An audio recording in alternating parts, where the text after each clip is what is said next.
todos, bienvenidos a un episodio más de Nuestras Voces. Mi nombre es Liliana García y esto es un podcast original del Laboratorio de Cultura, Educación e Innovación Digital de la FES Aragón. Este espacio es para informar, aprender de los diversos temas que aborda cada una de las disciplinas de este laboratorio. Hoy conversaremos sobre cómo el síndrome del burnout, el emprendimiento femenino y la microcredencialización se conectan con la realidad actual, los retos que enfrentan las mujeres emprendedoras y las alternativas que existen para construir un desarrollo profesional más saludable y sostenible. Para hablar de esto, nos es grato contar con la presencia de Rosa María Jaramillo Politrón. Ella es licenciada en Sociología y maestrante en Estudios Políticos y Sociales por la UNAM. Se desempeña como docente de Historia de México y Ciencias Sociales en Educación Media y Superior. Su investigación analiza los efectos de la pandemia en las dinámicas escolares y el creciente valor de las credenciales educativas en la formación preuniversitaria. Sus principales líneas de interés son la política educativa, la educación media superior y la reforma educativa. Bienvenida. Gracias. También nos acompaña Berenice Blanco Navarrete. Ella es licenciada en Relaciones Internacionales por la UNAM y actualmente cursa la maestría en Estudios Políticos y Sociales. Sus intereses académicos se centran en el feminismo, las perspectivas de género y el desarrollo de proyectos económicos impulsados por las mujeres. Su investigación analiza estas iniciativas como una alternativa frente a las condiciones laborales actuales y como una forma de organización y resistencia social. Además, participa desde hace 5 años en una red nacional de aprendizaje colaborativo integrada por mujeres emprendedoras. Bienvenida. Gracias.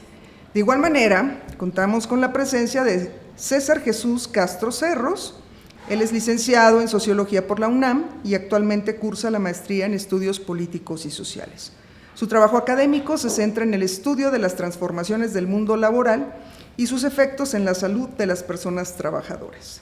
Desarrolla una investigación sobre el síndrome del burnout desde una perspectiva social, analizando cómo la cultura del trabajo influye en el desgaste laboral. Su enfoque se especializa en la sociología crítica del trabajo y las relaciones entre bienestar, desigualdad y condiciones laborales. Con sus investigaciones busca aportar conocimientos útiles para el diseño de políticas públicas y estrategias de prevención de riesgos psicosociales. Bienvenidos, es un gusto, un placer tenerlos aquí. ¿Cómo se encuentran el día de hoy? Muy bien, muy a gusto, gracias. Muy a gusto. Pues que iniciamos, ¿quieren platicar un poquito de qué van sus investigaciones, cómo las han abordado, o nos vamos de lleno a las preguntas de lo que queremos saber? Yo quisiera platicar un poco de el origen de mi investigación y por qué me parece importante. Soy docente de medio superior desde hace casi 30 años y los últimos años, específicamente después de la pandemia, noté algunos cambios drásticos y en algunos casos no un cambio, sino una profundización de tendencias que venían desarrollándose, principalmente relacionadas con lo que yo en un inicio llamé la exigencia de certificados, la exigencia de calificaciones. De repente no solo los alumnos, sino sus padres exigían y reclamaban, a veces hasta violentamente, que sus hijos pasaran las asignaturas. Eso fue al principio. Después le querían que pasaran con 8, con 9, con 10. Y ha sido una presión excesiva. Después de pandemia, con esta política de 0 reprobados, porque las condiciones no eran igualitarias, cuando regresamos, en vez de que se hiciera una corrección, esto siguió, continuó, no hubo cambio, no hubo nadie que detuviera el proceso. Y los últimos 4 o 5 años es dramático. Tenemos manifestaciones incluso violentas de padres, abuelos, tíos, porque los muchachos no pasan sus materias, sin importar si están aprendiendo. Entonces, ese es el primer momento importante. El segundo es, ¿por qué quieren el papel? Ellos le llaman así, ya quiero liberarlo, ya quiero sacarlo. Nadie dice quiero aprender, quiero obtener un título, quieren liberarlo, sacarlo, obtenerlo. ¿Para qué? O sea, exactamente qué es lo que están buscando. Y de ahí apareció el tercer tema, el que vamos a platicar hoy directamente, que es ¿qué pasa con las microcredenciales? Es un asunto que en el caso de Europa y Estados Unidos ya lleva muchos años. Los europeos están escribiendo en serio sobre microcredenciales, por lo menos desde el inicio de este siglo, el año 2000, 1990 y tantos. A nosotros nos acaba de llegar, no este año, por supuesto, en los últimos 4 o 5 años también, y se presenta ahorita principalmente en universidades. Aquí nuestra UNAM, nuestra FES Aragón, hace apenas un par de meses, en las ingenierías hicieron un encuentro sobre que era necesario que la propia universidad y la propia FES empezara a ofertar microcredenciales, porque el currículum tal como está no sirve. Tal como está, no resuelve los problemas del mercado de trabajo. Entonces, por ahí va el interés. Qué importante, porque finalmente creo que también ha resultado como un sesgo. Digo, tú platicas con los jóvenes y me dicen, bueno, la verdad es que para tener un buen empleo, pienso en una certificación antes de terminar la carrera, y entonces empieza el abandono masivo, ¿no? Sí. Porque en realidad eso está pasando. Y muy interesante. Gracias, doctora. Pues curiosamente, mi tema de investigación, que es el emprendimiento femenino, a mucha gente le sorprende porque lo estoy estudiando desde la perspectiva de las ciencias sociales, y un fenómeno que para mí ha sido interesante es que, si bien existen muchos estudios desde la administración y desde la economía, hay pocos estudios desde la perspectiva de las ciencias sociales.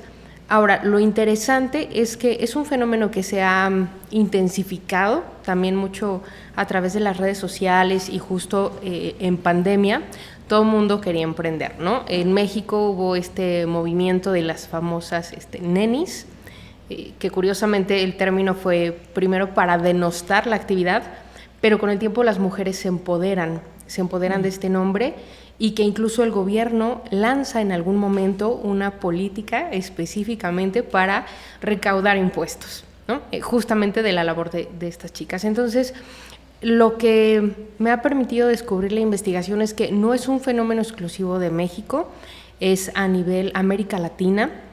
Bueno, con el antecedente de RI, pues hay también esa búsqueda de qué está pasando, ¿no? a nivel regional, y entonces, curiosamente, los países de América Latina presentan altas tasas de iniciativas de emprendimiento, no así de consolidación empresarial, ¿no? La mayoría de las empresas o de emprendimientos que se consolidan como empresas están encabezadas por varones.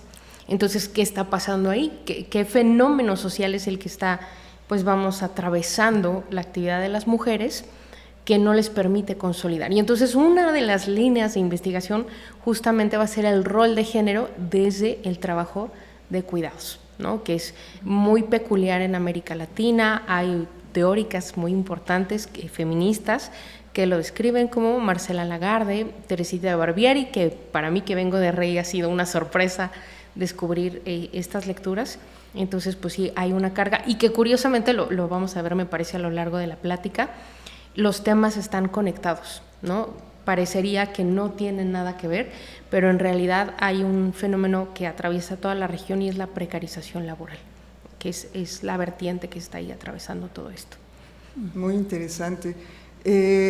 Y no así, aquí hay una doctora, si me permites, que a lo mejor te puedes acercar a ella. Gracias. Tiene un proyecto ahorita, CECITI, y ella está haciendo talleres de micros para mujeres emprendedoras en el cinturón que está alrededor de la FES. Es la doctora Xochitl. Sí. No sé si la conoces. Tengo el gusto de conocerla, justamente a raíz de que también al ingresar al posgrado descubro que la facultad tiene una incubadora. A todos los que quieran participar en temas de emprendimiento, la facultad tiene una incubadora, que para mí fue una sorpresa muy grata. Y en ese entonces la encabezaba la licenciada Julia Olivares, que también me ha apoyado mucho. Hemos hecho ahí muy buen equipo. Coincidimos con la doctora Xochitl, y ha sido una experiencia de verdad muy enriquecedora. Justamente, bueno, para mí, descubrir que la UNAM está volteando a ver el tema de los emprendimientos, ¿no? Que yo creía que era algo que no se hacía. También estuve varios años fuera de la academia. Y sí, la verdad es que la doctora Xochitl trae una sinergia también muy interesante, y justo esta parte, ¿no? De qué están haciendo las mujeres, no porque los hombres no están participando, pero sí hay una participación más intensa desde el género femenino. Muchas gracias por la recomendación. Gracias. ¿Qué tal? ¿Cómo están todos? Bueno, mi proyecto de investigación es acerca del síndrome de burnout. Este es un fenómeno que se ha ido extendiendo con los años. Es una problemática social ya actual. Ya los números que se están revelando en las instituciones internacionales pues, son preocupantes. También ya ha llamado la atención de gobiernos, ¿no? Y de organismos nacionales e internacionales. Y cuando yo empecé a revisar la temática de este fenómeno, me encontré que había muchas investigaciones desde el campo de la psicología, de la medicina, que son ciencias de la salud, y también había muchas investigaciones desde las ciencias de la administración, ¿no? En este sentido, estas investigaciones tenían un carácter un poco funcionalista, en el sentido de que trataban como de reintegrar al individuo al campo laboral para que siguiera trabajando. Sin embargo, no eran críticos con las condiciones originales de esta problemática. En la revisión de investigaciones me di cuenta también que no hay muchas investigaciones desde las ciencias sociales, ¿no? Específicamente de la sociología, que es en lo que me he especializado, y mucho menos que sean críticas, ¿no? Porque muchas veces se le achaca al individuo que es una problemática individualizada, que es una cuestión de gestión de emociones, que es una cuestión, digamos, desde la cultura organizacional dentro de los centros de trabajo, de cambiar ciertas dinámicas para que no surja este tipo de problemáticas. Sin embargo, en mi investigación, la tesis que yo sostengo es que esto también se debe a una cultura laboral que viene marcada por una exigencia productivista, ¿no? En donde al individuo se le está exigiendo producir más, y la autovaloración, inclusive digamos la subjetivación del propio valor, está en función de ver los resultados, ¿no? Del propio trabajo, y se termina culpabilizando el individuo a sí mismo, ¿no? Cuando yo creo que es una problemática histórica, ¿no? Estructural. Claro, ¿vives para trabajar o trabajas para vivir? Estamos todavía en esas, ¿no? ¿Qué está pasando? Bueno, pues atendiendo un poco a lo que nos han comentado, bueno, pues surge la primera pregunta, ¿no? ¿Existe una relación entre el desgaste laboral, la búsqueda de nuevas credenciales y la decisión de emprender? ¿Qué piensan ustedes? Desde su investigación, ¿qué piensan? Bueno, voy a adelantarme un poco porque seguramente vamos a coincidir con los compañeros, con la compañera. Sí, a mí me parece que está profundamente relacionado, porque también algo que me ha permitido observar el estudio de este caso es que hay mujeres que emprenden aún teniendo un trabajo fijo. Eso como reflejo de que el ingreso que perciben ellas consideran que no alcanza para cubrir todas las necesidades que se presentan, ¿no? O que ya tienen un trabajo de medio tiempo precarizado de alguna manera y requieren ese ingreso adicional, ¿no? Y me parece que no solamente lo viven las mujeres, ¿no? La gran mayoría de las personas traemos este discurso, esta dinámica, lo vemos en la universidad, ¿no? Alumnos que a lo mejor tienen beca, pero que empiezan a hacer actividades que les permitan un ingreso adicional. Entonces, a mí sí me parece que es el reflejo de una precarización laboral, ¿no? Y en el caso de la microcredencialización, abordando un poquito rápido el tema, ellos son los expertos, justamente si hay una sobreoferta de emprendimientos de manualidades, que es también una de las cosas que observo en mi caso de estudio, se buscan estos certificados cortos que permitan avalar que ya tengo un conocimiento y que eso me permita a la vez un ingreso adicional, ¿no? Entonces, desde mi perspectiva, y seguramente coincidiremos o tal vez no, los temas están profundamente conectados. Gracias. Hemos platicado en algunas ocasiones acerca de nuestros respectivos trabajos y sí coincidimos en que obviamente en este sistema social capitalista se exige en la modernidad rendir más, ¿no? Y en este sentido pues también hay una búsqueda, ¿no? de enfrentar la precarización que estamos viviendo.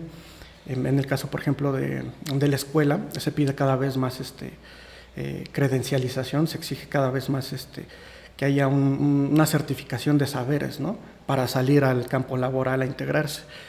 Frente a la precarización, pues, también hay una presión para poder encontrar, ¿no? ciertas, diferentes fuentes de ingresos que nos orillan a buscar diferentes, ¿cómo decirlo? Opciones, ajá, de buscar recursos, y también ya integrado en los procesos productivos se le exige al individuo, ¿no? rendir más, cada vez más, obviamente pues para el funcionamiento del sistema social, pero en perjuicio del individuo. También se individualiza en el sentido de que es responsabilidad del individuo. El proceso de neoliberalización ha causado que nos individualicemos, que se le achaque a cada individuo la responsabilidad de su propia problemática, y también ha diluido el tejido social, ¿no? Y en este sentido, la presión es por todos lados, tanto de la estructura como ya la que se ha subjetivado, ¿no? en los individuos. Sí coinciden pues, nuestros temas, que lo hemos platicado un poco en corto, pero sí está como muy conectado en este contexto, ¿no? del neoliberalismo y la individualización. Sí, muy brevemente diría que también, siendo un poco teórica, lo que vimos este semestre ha sido muy enriquecedor para mí, regresar a la escuela, y la maestría aquí es absolutamente estupenda, en mi opinión. Y este semestre tuvimos un seminario de teoría sociológica que a mí me permitió ampliar una barbaridad la perspectiva que yo traía, y discutíamos precisamente sobre los diagnósticos sobre las sociedades actuales. Leímos autores realmente recientes, 2012, 2013, 2014, y los diagnósticos, incluso los de principios de siglo, coinciden en que estamos en sociedades que están llegando al límite en muchos elementos. Uno de ellos es el ámbito laboral, y en otro es la relación que hay entre el ámbito laboral y la escuela, y cómo se relacionaban, o cómo se suponía que tenían que haberse relacionado, y cómo en la realidad no se relacionan.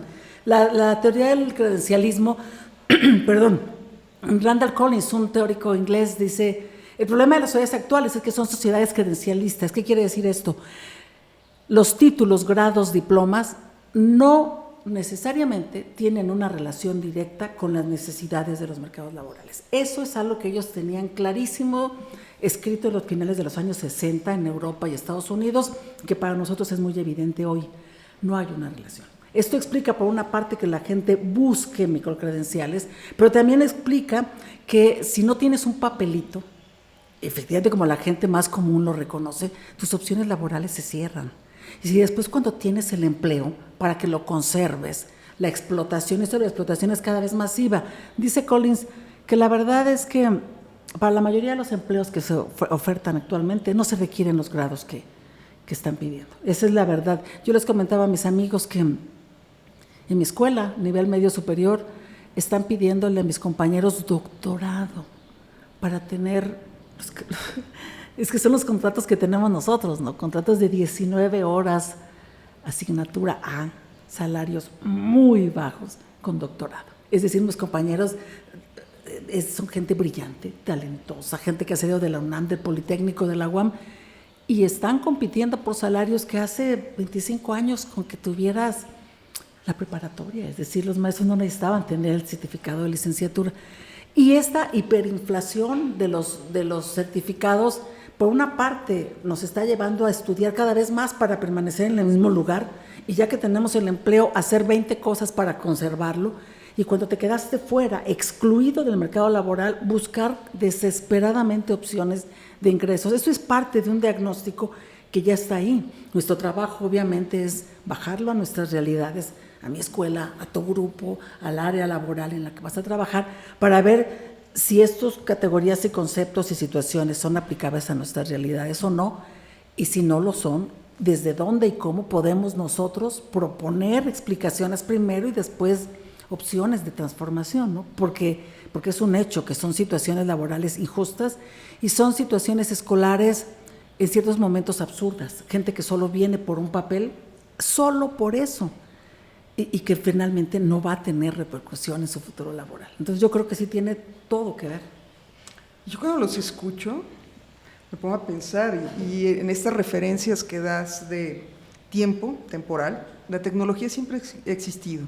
Sin embargo, me parece que el uso de estas tecnologías digitales ha evolucionado el mundo de una manera en que no hemos sido capaces de parar, estructurar y dar un paso, porque con la IA se dice que se hizo un año, yo lo dudo verdaderamente, porque es una ola que es un tsunami, no es una ola, es un tsunami que evidentemente desde muchas aristas se ha querido o se intenta articular éticamente, de otra manera no se debe usar, de otra manera no todos tenemos acceso, se sigue usando, y hoy por hoy los estudiantes, estaba leyendo una nota justo el día de ayer en donde hablaban de la educación en México, y el 60% de los estudiantes o 66% de los estudiantes utilizan inteligencia artificial.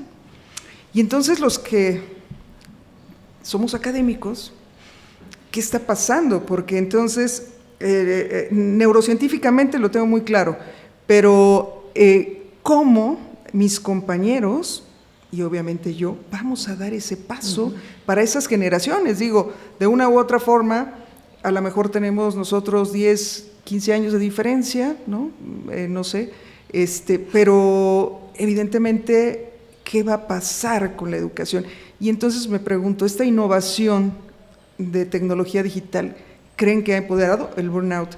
Estás todo el tiempo conectado y a las 3 de la mañana te pueden mandar un mensaje y tienes que contestar, porque por eso tienes un dispositivo, ¿no? Como emprendedor, si no estás dentro de las redes sociales, no eres nadie, ya no es el que sale y pone su puesto y vende aquí, o tienes una boutique aquí fuera de la FES, porque entonces solo se convierte en algo temporal, lo que ocurre en todos los comercios y en todas las escuelas, me parece. O, ¿no? De esta manera, ¿cuántos cursos tomamos? En donde yo he tomado muchos cursos y que digo, mejor, porque un diplomado es sumamente largo. Claro que hay de cursos a cursos, ¿verdad? Pero un diplomado, ¿no?, es sumamente largo, a lo mejor no tengo todo el tiempo de dedicación. ¿Qué pasa con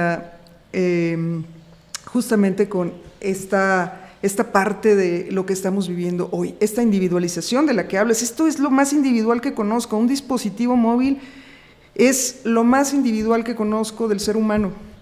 Antes te ponías en una televisión y la familia veía, no sé, a Raúl Velasco, comentabas a Jacobo Zabludowski, y estuvieras o no de acuerdo, era una concordancia.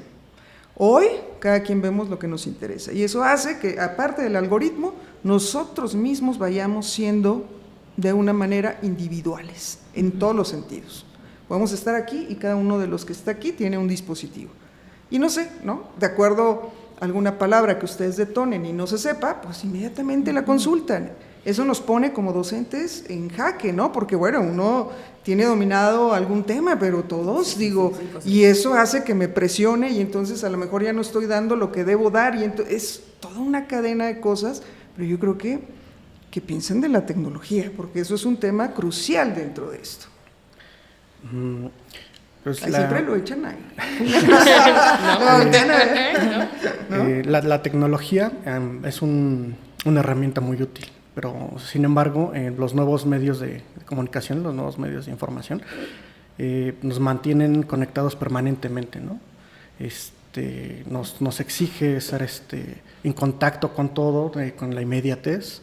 Muchas veces se desdibuja esta parte de lo que es público-privado, de lo que es el tiempo laboral, del tiempo de descanso, y pues también tiene esta problemática que, como lo comentaban, es individualizante, ¿no? Muchas veces el algoritmo nada más nos da lo que consumimos, y en ese sentido también nos hace relacionarnos solamente con las personas que tenemos con ciertas afinidades, ¿no? Diría Sigmund Bauman, son burbujas, ¿no? Son cámaras de eco en donde solamente compartimos lo que pensamos con los que queremos, y a la mano de un clic podemos desconectarnos de ciertas ideas, pero digamos, para cuestiones de rendimiento también se incrementa la exigencia, ¿no?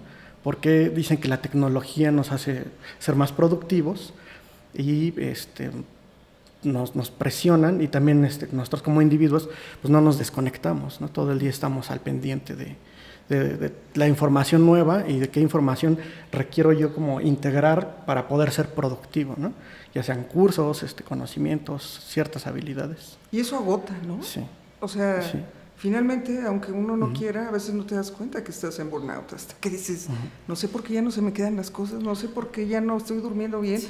O sea, todo lo que puedes encadenar, independientemente que digas, la pantalla la veo y no puedo dormir. Por supuesto, estás hiper excitado y no puedes hacerlo, no sé. Sí, en educación es un reto brutal. Yo les decía a mis amigos, no sé si estoy en un punto de ventaja o desventaja, no tengo una sola red social, nunca le tengo, bueno, tengo WhatsApp, que todo el mundo, pero, y me niego rotundamente a pertenecer a cualquiera, pero también sé que es una desventaja porque no sé cómo se están comunicando los muchachos. Para la educación media superior es un reto brutal. Sencillamente, yo comentaba con mis compañeros del trabajo, cuando uno da una indicación simplona como, jóvenes, por favor, investiguen esto. La palabra investigar significa entra a ChatGPT y pregúntale. O sea, cualquier persona que no sepa esto, no sabe nada de educación media superior o media. También he sido maestra de secundaria por 25 años. Es decir, la palabra investigar significa ir a preguntarle a ChatGPT. Aquella vieja idea de ve y busquen un libro, pregúntale a la gente que conozcas, esto no existe. Entonces, ese es un problema real. Ellos me dicen, maestra, pero es que usted está viejita, usted ya no entiende por dónde va el asunto. Y les digo, miren, en parte sí. Pero el problema es que cada que ustedes abren su teléfono y le preguntan a ChatGPT, hay 1,000 millones de personas en el planeta haciendo exactamente lo mismo. Y los empleadores saben que ustedes son consultadores de ChatGPT. Cuando necesiten emplear gente, ¿para qué voy a contratar a alguien que va a hacer lo que yo puedo hacer? Es decir, hay las visiones más pesimistas dicen que no va a ser una caída brutal, pero sí va a disminuir drásticamente cierto tipo de empleos en los próximos 20 o 30 años. Y en parte nosotros nos estamos, como decimos vulgarmente, poniendo nuestra cabecita ahí, porque en vez de hacer este proceso, utilizar solo lo necesario y aprender a ser crítico con el instrumento, con la herramienta, no lo estamos haciendo. Solo brevemente, porque también Bere va a decir cosas muy interesantes. Una autora española, hace unos días la veía, pues precisamente en el YouTube, me metí a buscarla, decía, no sé qué tanto motivo real tenga, pero que el mundo del siglo XXI se va a dividir en dos tipos de personas, las analógicas y las digitales. Ella decía, la gente más rica de este planeta Tierra está educando a sus hijos analógicamente. Primero aprendan a sumar, restar, multiplicar, lean y después utilicen la tecnología. Y si en cambio nosotros estamos diciéndoles a nuestros niños desde los 3, 4 años, diviértete, busca, aprende, todo ahí. Y esto agrava los dos procesos más graves que muchos autores han dicho, ¿no? La individualización que llega al narcisismo y la aceleración que es brutal, sencillamente nos obliga a estar todo el tiempo buscando lo nuevo y accediendo a lo nuevo. Este temor a quedar excluidos en la escuela se nota mucho y es el reto más grande. A mí me hizo regresar a la escuela después de tantos años para averiguar de qué se trata y ver ahora que regrese, estoy en licencia laboral por la maestría, pero ahora que regrese ya en enero, ¿qué vamos a hacer? O sea, ¿yo qué voy a hacer? Me quedan 5 años de trabajo y no entiendo muchas cosas que hacen los muchachos y no entiendo por dónde van. Y creo que es indispensable entender primero, antes de regresar con ellos, y intentar ayudarlos en algo. Qué complicado.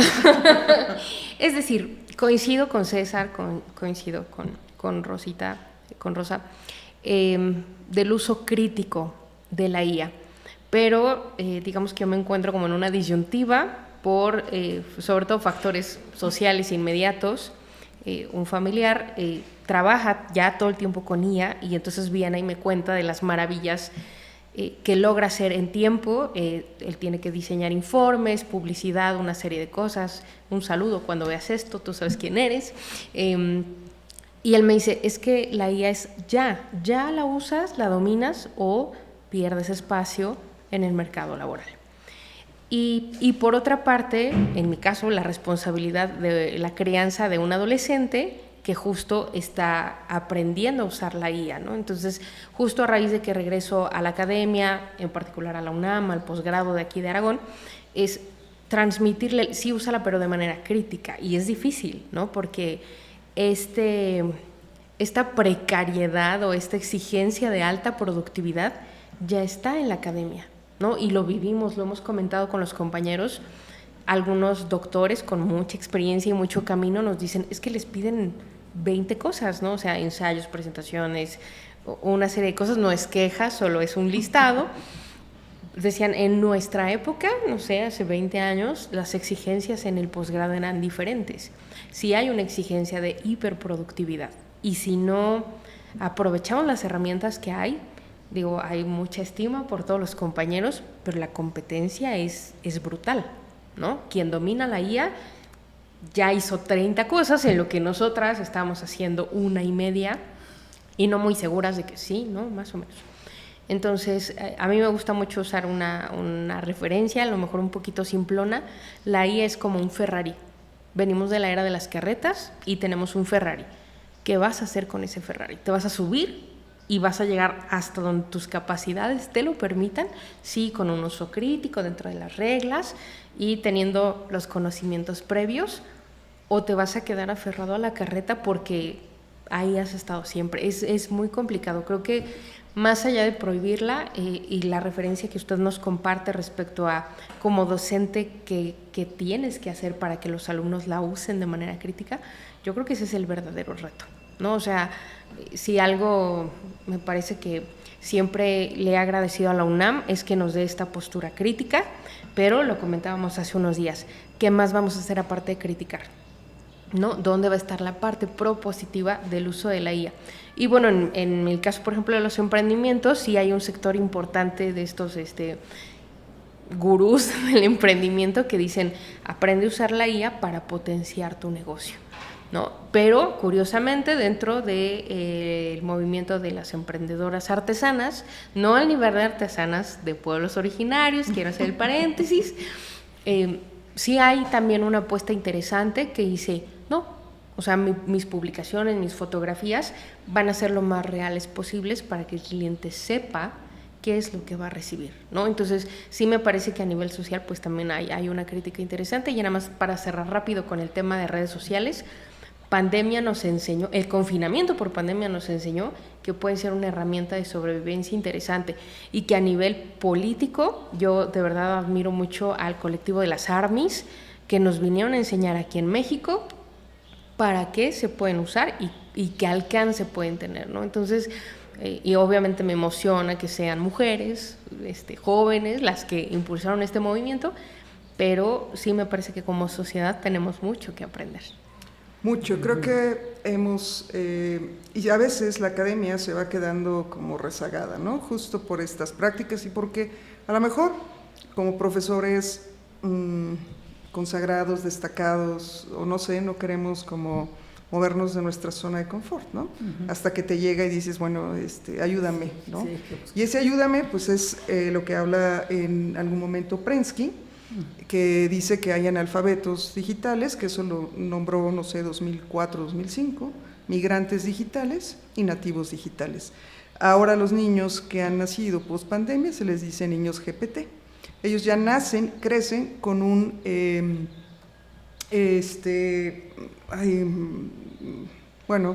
con todas las IAs, en donde dices, ¿cuánto es 2 por 3? Y entonces yo no sé qué tan, o sea, ni siquiera es la mamá, es su asistente personal, Echo, Siri, no sé, hay 10 asistentes o más, no lo sé. Y entonces el niño va aprendiendo de su asistente. Si tengo mi asistente y llego a casa y le pongo YouTube, y entonces el niño pequeñito, porque lo he visto, se descontextualiza. Llega a la escuela y ¿dónde está mi asistente? Yo necesito mi asistente. Y entonces esa parte de la educación, que la neuroeducación o la neurociencia, por eso digo que hay que acercarse a esas ramas, lo tiene muy, muy estructurado, en donde el cerebro aprende con estas tecnologías. Por eso decía, yo los oía, yo decía, bueno, el burnout, pues estamos conectados, individualizados, sometidos prácticamente, y no nos damos cuenta. Porque, ¿qué tiene esto? Pues esto es una prótesis, ¿no? Emprendimiento. Y tenemos que hiperproducir, y no tenemos que saber, porque ahora, pero no hacer un prompt quiere decir que sea un buen prompt, ¿no? Pero si tenemos una IA que haga un buen prompt, entonces ya podemos meter esa. Entonces, ¿dónde está quedando nuestra capacidad, no? Pero bueno, es un tema, híjole, muy interesante y muy, muy complejo. Pero ¿cómo encontrar ese equilibrio entre el crecimiento profesional, la actualización continua y el bienestar personal? Híjoles, ustedes están en una maestría en donde acaban de concluir un semestre y la exigencia es, me entregas porque hay que evaluarte, no hay más. Entonces, ¿cómo se vive esto? ¿Cómo creen que se puede lograr este equilibrio? Yo creo que es necesario también fomentar una posición crítica frente al sistema social, que es exigente, productivista, ¿no? Hiperacelerado. Dice Byung-Chul Han, ¿no? Que el descanso es muy revolucionario, ¿no? Sí. Se nos exige siempre estar conectados, siempre estar acelerados, siempre estar al pendiente, siempre ser más productivos. Sin embargo, eso nos aleja también de los demás en nuestra propia burbuja de esta dinámica de hiperproductividad. Y pues es necesario así como detenerse, hacer un freno, dice Byung-Chul Han, para contemplar la vida, para hacer relaciones sociales, porque pues nos necesitamos unos a otros, ¿no? Ahora hacemos networking. Ah, sí. Sí, pero ya no son relaciones, ahora es networking. No, perdón. Sí, justamente, esos cambios son bien interesantes, ¿no? Ahora el networking, como diría Bauman, que con un clic, ¿no? Nos podemos desconectar, con otro clic nos podemos conectar, pero sin embargo así no está hecho el tejido social realmente, ¿no? El tejido social está fundamentado no solamente en la necesidad, sino también en el afecto, la empatía, en la preocupación por el otro. Y pues es necesario hacer un freno para no meternos en esta vorágine de la hiperproductividad. Y pues sí es necesario desconectarnos, ¿no?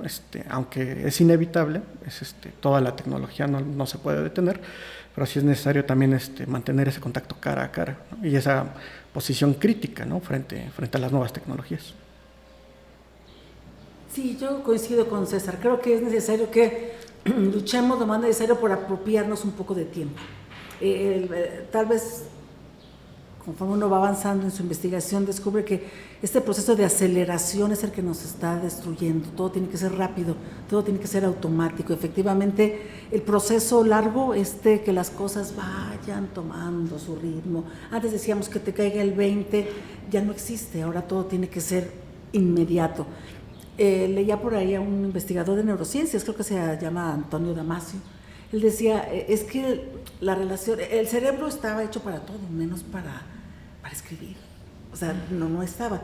Y cuando desarrollamos esta relación extraordinaria entre lo que pensamos, construimos, ideamos y lo escribimos con nuestras bellas manos, esto generaba no solo un conocimiento que se integraba, sino una memoria. Ahora, si la memoria es externa, si no necesito primero construir nada y después no la necesito porque mientras exista la maquinita mis problemas están resueltos, las posibilidades de aprendizaje en el sentido humano están en riesgo y tendríamos que tomarlo en cuenta y necesitamos tiempo. Yo reconozco que a veces da tentación de pedirle a ChatGPT que le ayude a uno con su capítulo, ¿no? Pero pues de repente hay que pelear un poco y decirle a su tutor, es que no puedo entregar ahora porque necesito un poco más de tiempo para leer y arriesgarse y tomar ese tiempo. En el caso de que sea, bueno, ¿y tú cómo lo integrarías? Yo es lo que he hecho, no me ha ido muy bien en las calificaciones, ¿no? pero el asunto es que necesito tiempo, yo creo que hay que tener, y también evidentemente para estar con mi familia, para hacer nada, para ir al museo, y después sí regresar a la escuela, por supuesto, y trabajar como loca, pero si logramos hacer parte de este tiempo, nuestro tiempo, creo que es una opción para empezar. No sé si tengamos tiempo para parar. Ese es el tema, ¿no? O sea, porque salimos, pero el mundo sigue y cuando regresamos, ¿qué pasó? Me parece que también el tiempo es tan relativo. Sí, sí, es complejo. Yo creo que también una de las cosas fundamentales del por qué estamos tan acelerados es la precarización del mundo, ¿no? la precarización del mundo laboral y en general, ¿no? También de la vida cotidiana. Esta precarización nos exige que seamos más productivos, ¿no? Porque, como lo hemos platicado, ¿no? En algunos momentos pues el trabajo de un miembro de la familia daba para sostener a toda una familia completa. Ahora se necesitan el trabajo de 2 o 3 miembros de la familia. Y la estructura, ¿no? Porque antes las familias era papá, mamá e hijos, ¿no? O sea, pese a todo, era sostener la estructura. Hoy me parece que eso ya no aplica. Y vamos cambiando. Por eso digo, ¿no? O sea, y la abuelita dice, pero aguántate, si es tu cruz. Y tú así, no. Pues justo ahorita que mencionaban los compañeros el tema del descanso, mi investigación por alguna extraña razón está apuntando hacia el tema de cuidados, sobre todo porque son mujeres, y yo lo pensaba, por ejemplo, ¿no? Ahorita que decían los compañeros, es que hay que parar, pero curiosamente las mujeres, y bueno, también los hombres recientemente, pero más las mujeres, no paramos. O sea, la jornada de la escuela, del emprendimiento, y después llega a casa y atiende una serie de situaciones, porque el trabajo de cuidados no para, ¿no? Y que sin duda está relacionado con lo que comenta César, este asunto de que un solo sueldo ya no alcanza, un solo ingreso ya no alcanza. Y bueno, retomando un poco la pregunta que usted nos comparte, ha sido todo un tema en el posgrado, porque justo con el uso de las IAs hay una autoexplotación muy fuerte. O sea, lo vemos, ¿no? Hay compañeros muy hábiles con el tema de las IAs, y yo veo su nivel de producción y es como, o sea, ¿qué hora paras? ¿No?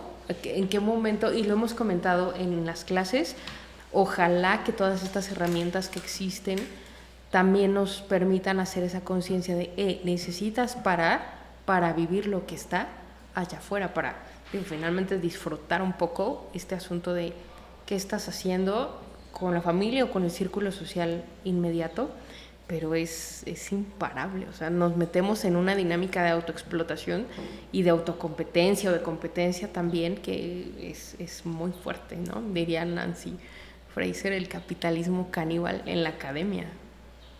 Definitivamente. Estoy completamente de acuerdo. Hay muchas otras cosas que parecen como increíbles dentro de la academia. No debes usar ninguna IA para ayudarte a hacer tus capítulos, porque al final vas a pasar por otra IA para decirte si te o sea, sí. No hemos entendido nada, me parece. Pero bueno, pues vamos a pasar algunas preguntas que nos hacen. Desde sus respectivas áreas de estudio, ¿qué acciones consideran necesarias para construir entornos de trabajo, educación y desarrollo profesional más saludables, incluyentes y sostenibles? Lo que pasa es que desde el punto de vista, siendo problemas estructurales, coincido con César, de repente las soluciones se promueve que sean individuales y no es posible. A nivel institucional, el otro problema es que tanta estructura conservan las instituciones en el viejo sentido. Yo diría en el sentido durkheimiano, ¿no? Instituciones que construyen y ayudan a construir formas de comportamiento. Es difícil. A nivel puramente inmediato, yo creo que en mi caso, una docente de edad, necesito entender cómo funcionan estas tecnologías. Necesito después entender qué requieren los jóvenes que están buscando, y a partir de ahí, es decir, necesitamos hacer el trabajo de diagnosticar. En el caso de los docentes, diagnosticar con quiénes estamos, de qué se trata, y a partir de ahí sí proponer algunas opciones. Yo creo que en el caso con los jóvenes con los que yo trato, requieren mucho contacto humano, requiere que se les escuche, nadie los escucha. No los escuchamos, no los demás, nosotros no los escuchamos, los juzgamos todo el tiempo, los criticamos, los calificamos y los excluimos. Si no coinciden con el modelo de educación que nosotros teníamos, de estudiante que nosotros teníamos, y están siendo excluidos en casa, en la escuela, en todos lados, y creo que hay que volver a integrarlos. Yo diría que para que los ambientes sean más cálidos, primero hay que respetar, segundo hay que conocer. Ya no conocemos al otro compañero maestro, al otro compañero alumno, y si no hacemos ese trabajo no tenemos muchas opciones, pero todas muy limitadas. Afuera efectivamente están estas exigencias y no podemos cambiarlas. Entonces habrá que ver cómo jugamos de alguna manera con ellas. Yo nada más diría, para terminar, una cosa que dice Hartmut Rosa. El problema de la sociedad moderna es que estamos como un hámster. Cada vez damos vueltas más rápidos para estar en el mismo lugar. Es decir, esa idea de que si no te integras te quedas afuera es falsa, porque nadie está realmente avanzando mucho. Lo estamos viendo. Y esto incluye a Elon Musk y al dueño de Amazon. Es decir, estamos como loquitos, como una ratita en una rueda, y cada vez es darle más vuelta y no nos movemos del mismo lugar. Entonces yo creo que hay que entender estos aspectos y a partir de ahí, si recuperamos un poco los lazos entre personas, tal vez tengamos posibilidades. Ok, una otra pregunta. ¿Cuáles son las señales tempranas del burnout? El burnout se caracteriza por ser un fenómeno del mundo del trabajo, una cuestión específicamente laboral. La OMS ya lo clasificó en la Clasificación Internacional de Enfermedades, la CIE-11, como una condición de trabajo, pero no como una enfermedad. Sin embargo, pues ya llamó la atención y se explica, ¿no?, que el burnout es una mala gestión psicoemocional, una mala gestión de las emociones, del estrés laboral. Porque digo, el estrés laboral es común, y el estrés laboral cesa cuando hay descanso o vacaciones. En cambio, el burnout es crónico, ¿no?, es permanente. Sí se necesita un diagnóstico más específico, aunque no haya sido clasificado como enfermedad, pero hay tres dimensiones que son características. Una, el agotamiento emocional, la despersonalización, que es tener una actitud distante con el trabajo y con las personas que te rodean en el trabajo, ya sean compañeros o clientes, y también tener una actitud de fracaso, digamos, fracaso personal, o no tener, digamos, no vislumbrar el futuro, ¿no? En este sentido, pues creo que conocemos a muchas personas que van como modo zombie a trabajar. El burnout es un poco difícil de diagnosticar porque corresponde a un ambiente crónico, ¿no?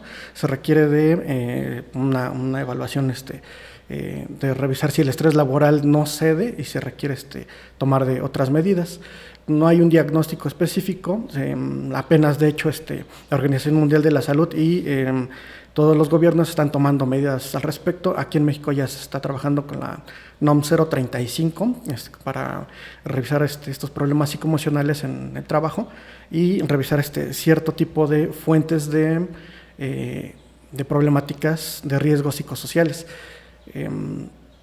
Aunque, digo, desde mi perspectiva, no solamente esto se quita solamente con terapia, con descanso o con ciertas modificaciones dentro de las organizaciones, dentro de la cultura organizacional, sino también yo creo que se requiere de una revisión crítica, ¿no?, de nuestro sistema cultural, laboral, social, ¿no? No creo que no hay una forma de detección temprana del burnout, porque es un padecimiento crónico. Y que me lleva a pensar también en estos nuevos empleadores que buscan esta inteligencia emocional, tal vez, entre otras, como ya una parte integral, ¿no?, para que les puedas dar un regaño y que no te digan o entren en depresión híjole, qué fuerte. Sí, ya es una exigencia, ¿no? Ahora ya no nada más capacidades intelectuales, capacidades físicas, ahora ya se exigen capacidades psicoemocionales, ¿no? Así es. La resiliencia como un valor, ¿no? Sí. Explotable. Qué fuerte. Ahorita les voy a hacer, y con eso cerraríamos, una pregunta que me envían para cada uno, pero ¿cómo podemos enfrentar como emprendedora las políticas hegemónicas? Corrupción, violencia, discriminación, crisis, cobro de piso, etcétera. Eso es la pregunta del millón, porque algo que observo a través de, dicen los expertos, esta observación participante que llevo haciendo ya 5 años, creo que algo que nos está fallando a las mujeres emprendedoras es entender que tenemos una capacidad de asociación colectiva. Eso es algo que no logro percibir, o sea, porque somos un grupo de emprendedoras que estamos aprendiendo una serie de temas, pero no se denominan o no nos autodenominamos una colectiva. Entonces no hay como esta conciencia clara por parte de todas las integrantes de que se puede tener incidencia política, ¿no? Y bueno, también un poco a leer teoría feminista, en particular a Marcela Lagarde y el asunto de los cautiverios, muchas de nosotras vivimos cada uno de estos problemas que son estructurales como una responsabilidad individual. O sea, si hay cobro de piso, es que seguro me exhibí demasiado. Si hay inseguridad, ¿por qué yo estaba a esas horas en ese lugar y sin acompañante, ¿no? Y que, por ejemplo, ha habido algunas políticas por parte del gobierno que en lugar de ser incentivo, desincentivan, ¿no? Como es, por ejemplo, el caso de los impuestos a comercio electrónico, que se da a partir de pandemia. Entonces, me parece que una de las grandes tareas es entender que tenemos una capacidad de agencia personal, pero también de asociación colectiva y que podría tener un alcance político, pero es muy complicado, ¿no? Porque justamente hay todos estos factores previos, culturales, educativos, sociales, que hacen que las mujeres nos olvidemos que tenemos agencia y alcance político. Entonces, creo que esa sería una de las primeras cosas a trabajar, que es muy difícil. Ya por ahí mi tutor me dijo, no puedes llegar y decirles, no tienen no tienen como este sentido político, porque también sería una agresión, pero sí me parece que es una de las cosas importantes que como emprendedores debemos entender. Emprendemos, sí, por una predisposición personal, pero también ante un problema estructural, y desde ahí hay que afrontarlo. Ok, pues vamos a cerrar y bueno, hay una pregunta para cada uno. César, ¿cómo influyen las redes sociales y la cultura de la productividad en el desgaste emocional de las personas trabajadoras? Las redes sociales me parece que son un elemento muy importante en el sentido de que genera una cultura aspiracional en muchos sentidos. Las redes sociales tienen este aspecto como narcisista, ¿no? Es decir, me muestro, ¿no? Muestro mi mejor cara y también muestro la capacidad de consumo que tengo, la posibilidad de vivir ciertas experiencias, de adquirir ciertos productos, y en este sentido se crea una cultura aspiracionista, ¿no? De, yo quiero hacer esto, yo quiero hacer aquello, yo quiero hacer lo otro. Si uno está fuera de ese tipo de modelo aspiracionista, se le clasifica como mediocre, ¿no? Entonces, en ese sentido, yo creo que ahí incentivan a que los individuos se presionen más, produzcan más, traten de vivir más experiencias, traten de demostrar que tienen una vida satisfactoria, al menos en estas ventanas narcisistas. Y creo que se va construyendo también a través de las redes sociales esta idea de quién puede más y quién es mediocre, ¿no? En ese sentido, creo que las redes sociales influyen mucho en este inconsciente colectivo que también se refleja en una cultura laboral hiperproductivista, ¿no? Si eres mediocre, es culpa tuya, ¿no? Si no trabajas más, si no te esfuerzas más, si estás como estás, es tu culpa, ¿no? El pobre es pobre porque quieres. Que también se dice que justo en las redes sociales vivimos cada vez más sumidos en la época de la simulación, ¿no? Exacto. Bueno, esas hay vertientes. Para Rosa María Jaramillo, ¿cómo pueden los estudiantes identificar cuáles certificaciones realmente aportan valor a su trayectoria profesional? Con los estudiantes que yo trabajo no hay posibilidad. Ellos lo que dicen es que quieren que abran las opciones de educación bivalente o de educación tecnológica en específico. Por ahí van algunos, abandonan en primer, segundo semestre y quieren ir a una escuela, por ejemplo, mucho más práctica como el CONALEP, que les permita integrarse al trabajo. En el caso de las licenciaturas, hay exigencias, están establecidas ya en ciertas normas en las que dicen, por ejemplo, un abogado lo requerimos ahora con especialización en derechos humanos para estudiantes en las escuelas. Entonces, si el programa de la universidad no tiene un semestre completo de derechos humanos en la escuela, bueno, un microcurso en línea, 4 semanas, 40 horas, una cosa así muy sencilla, y me da la certificación, entonces ya puedo ser un especialista prácticamente en derechos humanos a nivel educativo. Entonces, es la propia exigencia, es decir, en las entrevistas de trabajo, cuando hay ofertas laborales, les dicen que se requiere, y es cuando ellos se dan cuenta de que la escuela no les está enseñando eso específico. Lo que decía César, por ejemplo, esto en preparatoria le llamamos habilidades socioemocionales, cuando le dicen que necesitan trabajar en las capacidades de resiliencia y de respuesta, etcétera, etcétera, ellos lo que quieren es entonces tomar estos cursos que normalmente se dan en línea, que son de muy poquitas horas, que incluso son autogestivos. Cuando tengas tiempo, cuando tengas ganas, tú entras, y entonces ellos consideran que ya tienen la habilidad que se les pide y se presentan laboralmente con un documento que les dice: oye, yo ya tomé mi curso. Me parece que no es un misterio, ellos de hecho saben más que nosotros qué es lo que está requiriendo el mercado de trabajo. Los que no lo sabemos somos los maestros. No sé si las instituciones en más grande, no sé si la UNAM o mi escuela, yo pertenezco a la Dirección General del Bachillerato, no sé si ellos lo saben, los maestros apenas lo estamos averiguando, muy atrasados estamos en eso, pero ellos sí lo saben, ellos sí tienen mucho más conocimiento de por dónde van las necesidades y que la escuela no las está satisfaciendo a nivel profesionalizante y laboral, que ese es otro problema a discutir en otra charla que podríamos tener, de si la universidad tiene que ser, en este caso la universidad o las escuelas de medio superior, profesionalizantes, preparar gente exclusivamente para mercados laborales cada vez más estrechos y cada vez más exigentes. Eso sería otra discusión. Por supuesto que sí, porque hablamos de los planes de estudio y tardan 7, 8 años en aprobar, y ya cuando los aprueban, bueno, ya están atrasados. Ya están, ¿no? Bueno, sí, seguramente tendremos una charla de esos. Para Berenice Blanco, ¿qué papel desempeña el emprendimiento femenino en la reducción de desigualdades económicas y sociales? Otra pregunta del millón. Es que es un proceso interesante porque hay un discurso muy institucional y muy aceptado socialmente de emprende y empodérate, ¿no? Y hacen uso de ese marketing en cantidad de empresas grandes. Hace unos días estuvieron aquí 2 compañeras justamente hablando de empleos feminizados, ¿no? Y cómo las grandes industrias juegan con este dilema de sé tu propia jefa, dispón de tu tiempo.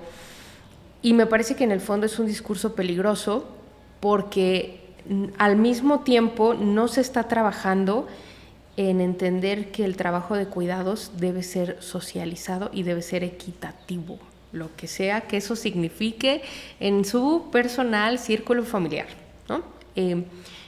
Federici ya lo decía, se promovió mucho la integración de las mujeres al mercado de trabajo, pero no se promovió de igual manera la repartición de tareas de cuidado o del trabajo de reproducción social. Entonces, hay algunos países que a nivel de política pública dicen el emprendimiento va a ser la solución a las carencias económicas. Y voy a decir algo muy delicado porque hace unos días revisaba el plan de trabajo de la nueva administración de la FES Aragón y una parte de mí casi grita de emoción porque, sí, se va a promover el emprendimiento desde la facultad. Sí, muy bien, aplausos. Pero ya cuando lee uno todo el contexto es ante la falta de recursos centrales. Muy bien, ¿no? Y más interesante que sea una directora quien lo esté proponiendo, porque las mujeres siempre estamos resolviendo lo que el personaje central y patriarcal del nivel que sea no está resolviendo, ¿no? Entonces, me parece que es importante, sí, que las mujeres emprendamos, pero que también haya una deconstrucción del valor del trabajo de las mujeres, ¿no? Porque hay una realidad, estos emprendimientos que estoy estudiando se consideran emprendimientos de subsistencia, es decir, van a permitirle a estas mujeres generar lo mínimo para equilibrar a veces el ingreso que ya tienen o sobrevivir al día a día. Entonces, es un discurso interesante, pero es peligroso si no se estudia por qué se está favoreciendo este emprendimiento y que también me parece que debe, y esa es la gran deuda del Estado, debería ir acompañado de apoyos reales, y no estoy hablando necesariamente de apoyos económicos, sino a nivel administrativo. ¿Por qué pasa esto? Las mujeres al emprender realmente están en la liquidez de la estructura, porque emprendemos sin financiamiento, emprendemos sin posibilidades de clientes, sin capacitación, sin una cobertura social a largo plazo. Si la emprendedora se enferma, ya no produce. Si no tiene cultura financiera, no tiene un recurso previo para atender ese tipo de problemas. Y si aparte su red social inmediata no la apoya, o sea, como en esta sinergia complementaria, sí es muy complicado, ¿no? Entonces, sí me parece que es un buen principio el que podamos emprender como mujeres, pero el Estado y la sociedad tenemos una gran deuda con ellas. Por supuesto, ¿no? Y bueno, esta parte igual de incentivar, ¿no? Desde el gobierno federal a que acaba siendo parte de la informalidad lo que hoy por hoy tiene más puntos dentro del PIB, ¿no? Sí. O sea, es algo… ¿y quiénes están, no? Cuando vas por el centro, que es la parte, yo creo que comercio, bueno, hay de todo, pero en el centro, ¿cuántas mujeres son las que están ahí? Y quiénes, curiosamente, son quienes cuidan a esas mujeres, ¿no? O sea, no son las mismas mujeres, no lo sé. Hay muchas cosas ahí raras, ¿no? Pero bueno, pues hemos llegado al final de este episodio. ¿Algo más que quieran agregar? No, yo solo gracias por la oportunidad de la UNAM, que es estupenda usted, doctora, muchísimas gracias, y ha sido para mí magnífica oportunidad de reconsiderar la valía de los temas de mis compañeros, son extraordinarios, y pues esperemos volver a vernos, escucharnos. Claro que sí. Igualmente, pues agradecer y reconocer el trabajo de las compañeras, ¿no? Y el trabajo también que está haciendo en el posgrado por llevar a cabo, digamos, este programa que está enfocado como a este tipo de problemáticas que hemos estado revisando, pues modernas o posmodernas, les llaman ya, y que son de actualidad y que requieren, ¿no?, de investigación y conocimiento. Pues agradecer el espacio como instrumento de divulgación, porque me parece que es uno de manera personal, es como de mis grandes preguntas, ¿qué se hace desde la universidad y cómo se divulga el trabajo que se está haciendo y qué alcances puede tener? Bueno, no al nivel de política pública, pero sí de invitar a la gente a hacerse preguntas, reflexionar, y que ojalá este tipo de preguntas y reflexiones lleguen a espacios donde se pueda generar algún tipo de incidencia. Pero pues agradecer el espacio, doctora, a usted y a quienes están detrás de todo este equipo de trabajo. Muchísimas gracias, pues hemos llegado al final de este podcast. Gracias a nuestros invitados e invitadas por compartir sus conocimientos y experiencias. Los invitamos a seguir nuestras redes sociales, donde aparecemos como @nvoces, y también episodios anteriores en Spotify, Amazon Music y Apple Podcasts. Esto fue Nuestras Voces, nos escuchamos en el siguiente episodio. Hasta la próxima. Nuestras Voces es un podcast original del Laboratorio de Cultura, Educación e Innovación Digital en la FES Aragón. En la conducción, Liliana García; en la edición, Eduardo Castillo. Muchas gracias, hasta la próxima.